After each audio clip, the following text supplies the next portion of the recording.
We have a shocking New York Knicks injury update as OG Anunoby, who went down with a non-contact foot injury against the Los Angeles Lakers, which was later revealed to be a sprained foot, according to head coach Tom Thibodeau, has now gotten another update on his injury. Meanwhile, Josh Hart has joined Anunoby on the injury report, and we're going to break all this down.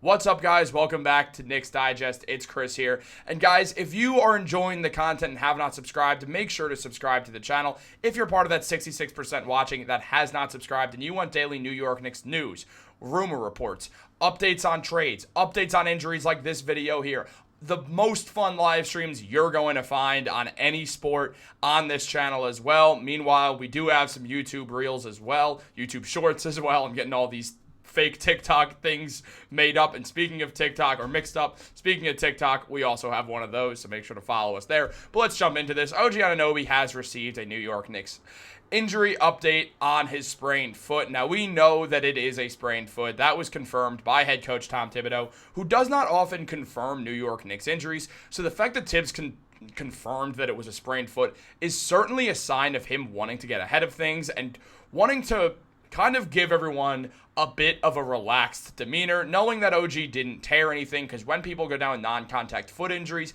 it's very often the first thing that people go to is worst case scenario, such as a torn Achilles. However, OG did not suffer that or anything more serious than a sprained foot, and it sounds like it could not be as bad as people thought. We'll get into that in 1 second, but I do think another reason why Tom Thibodeau actually gave out all the specifics to OG's injury is the fact that teams, since it's the trade season, it's really the peak of the trade season. I know there hasn't been any real moves that matter yet. Certainly nobody of note has gotten traded since as of February 2nd. Nothing happened, right, guys? I'm not missing anything, right?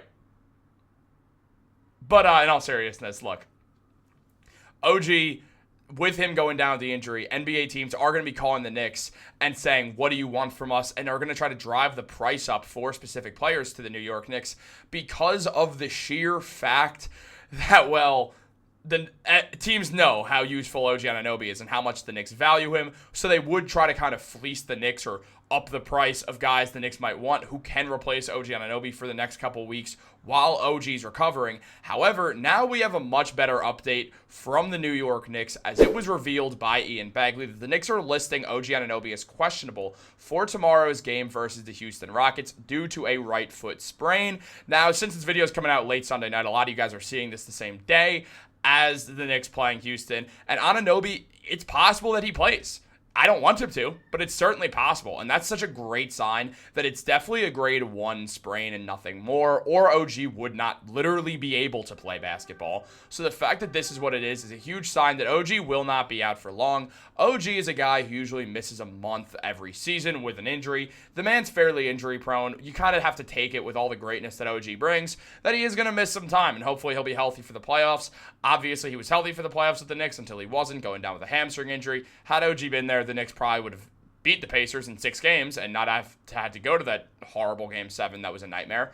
But where the Knicks stand now, they will need OG for the playoffs, and I think the Knicks should take their time bringing OG back, as he's an integral part of the team, putting up 16 points per game with 5 rebounds and 2 assists, getting a block and a steal and a half per game, while shooting 48% from the field and 36% from 3, shooting 37% on corner threes as well. OG is a phenomenal player. He's one of the best defenders in basketball. He guards the best player on the opposing team every single night for the New York Knicks. He played every game up to this point, and now he will probably be missing some. Despite the fact that he is listed as questionable, I would be shocked to see OG Anunoby suit up for the Knicks tomorrow. It just makes no sense to play a guy when the trade deadline's coming up, when the All-Star break is coming up, to rush a guy out there. Let teams contact the Knicks about potential trades. Try to work them over. Try to use that you know this is going to happen. Use it to your advantage.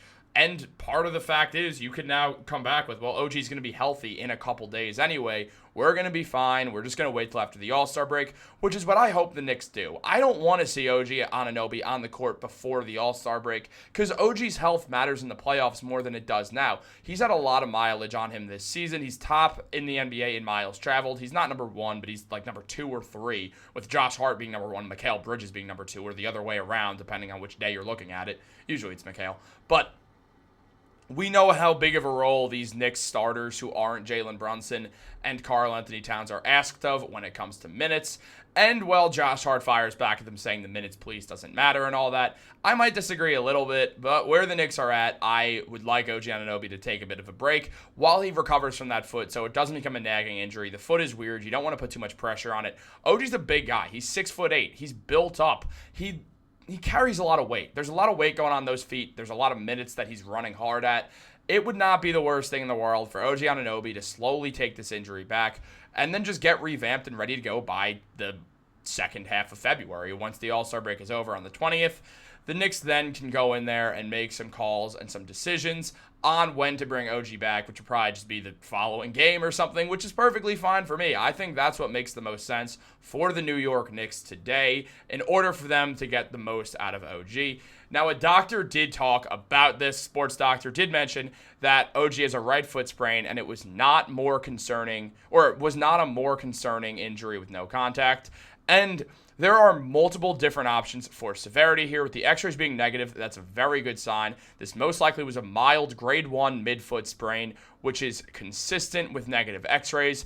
See the negative x-rays of a grade 3, which he showed below, which show a lot more structural damage than what happened to OG Anunoby. The MRI will likely show some fluid around the ligament, but hopefully no partial tears or stress injuries. This is an injury to the Liz Frank ligament, which stabilizes the middle of the foot. Now, we've heard of Liz Frank injuries keeping guys out for a very long time, so seeing something like this right here, definitely not the best sign in the world.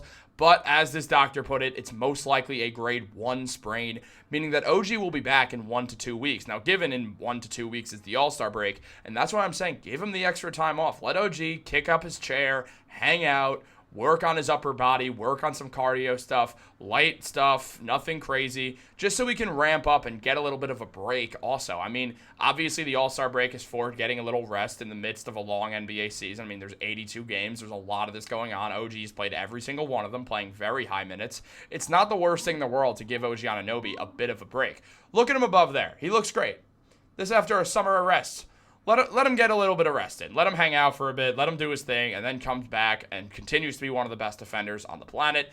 That's what makes the most sense to me with OG Anunoby. But also, OG Anunoby is not the only person to be on the New York Knicks injury list, as it was revealed that Josh Hart is as well questionable with right knee soreness, something he has been dealing with for a little bit now, and that's obviously concerning. Now, this was brought to us by Stefan Bondi, who said this, and Bondi did mention something also here. The Knicks are saying OG Anunoby is questionable. Also, Josh Hart is listed as questionable, again, with knee soreness. He's been upgraded to available every time. So even though Josh Hart has knee soreness, he's playing through it, as we would expect Josh Hart to, while he's having the best season of his NBA career, putting up 14 points, 10 rebounds, 6 assists per game, getting 1.6 steals per game as well, shooting 34% from three, really 35% from three, and 56% from the field. Josh Hart is the best role player in the NBA. He's the epitome of a glue guy. The man should have gotten more All-Star consideration than he did, just for all the work he does, and it should go noticed. However, we did not see that. Josh Hart was right. They don't really give All-Star votes to guys like him, but Josh Hart has been phenomenal for the New York Knicks this season. I would not mind if Josh Hart sat for a game or two as well. If he's got knee soreness, it's probably related to the fact that he plays these insane minutes. Maybe it's not. Maybe it has nothing to do with it. Maybe he banged his knee. Who knows? But it's probably related to the heavy minutes to some degree. That's definitely not helping it. I don't mind the idea of giving Josh Hart and OG Anunoby some time off just so they could ramp it up. Yeah, the Knicks might drop a few games or so. I don't really care. I think the Knicks are going to end as the 3rd seed regardless this season. I don't think the Bucks are going to overtake them. I don't think the Orlando Magic, who I expect to run back up and get that 5th or 4th seed, will overtake the New York Knicks. I don't think the Knicks are really going to overtake the Celtics. I have a feeling the Celtics are going to go on a hot streak right before the playoff starts. I do think the Cavs are probably going to be the 1 seed anyway, but the Cavs have shown a little bit of weakness recently, which is important to note, though still they also just whacked the Mavericks 6 ways to Sunday, literally today. I guess 7 ways to Sunday because it is 7 days till next Sunday, but that's beside the point. Maybe if the Mavericks, once they get Luka Doncic back and healthy, they'll probably be... Never mind. That's so funny, man. It's so funny. It's insane. Like, I'll be honest, it's insane to make a YouTube video about anything else right now. I understand it's Knicks Digest. I understand my job is to make videos about the New York Knicks and also the Denver Nuggets soon, and the New York Yankees and the New York Jets. So subscribe to those channels as well, and the UFC. Subscribe to all those as well. But where the NBA's like, dude, Josh Hart. De'Aaron Fox just got traded to the Spurs in a 3-team deal that sent Zach LaVine to the Sacramento Kings, who have wanted Zach LaVine forever. The Bulls got basically nothing for him, and I don't even care. Like, I'm just numb to trades. It's like, I understand, again, this is Knicks Digest. We're not here for this, and dude, it just feels weird talking about anything else, because when you think about basketball right now, all you can think of is the fact that the Lakers, like every single decade, get some generational star. It's all the time. First of all, it's annoying. But second of all, they pulled it off for one first-round pick in Anthony Davis. Nico Harrison of the Mavericks is just a buffoon, man. I think the Mavs will be good. Don't get me wrong. Davis gets to play power forward, which he's worse at than center, so that's an issue. But they'll still be a fine team. I think their window's closed without Luka, but it's just an absurd thing to think about. It's really hard to talk about anything else right now. But the Knicks, like every team, they're still playing basketball. The world got turned upside down. That's the trade deadline for you. Trade deadline's bigger than free agency now. But that's the trade deadline for you. Knicks are still going to play tomorrow. Hopefully OG Anunoby and Josh Hart do not, so they can get a little bit of rest. And I know that they would disagree because they love basketball, and I don't want them to be hurt at all. But if they're dealing with some injuries and stuff, some nagging stuff like Josh Hart's knee, just take a little bit of a break. It's not going to kill you. It's better off in the long run. However, I'm not going to tell NBA players how to live their lives. They know what they're doing. They got to the NBA. They've gotten this far. The Knicks are great. So I'm going to trust them. Guys, like this video, subscribe, turn on post notifications. Have a great day, and go Knicks.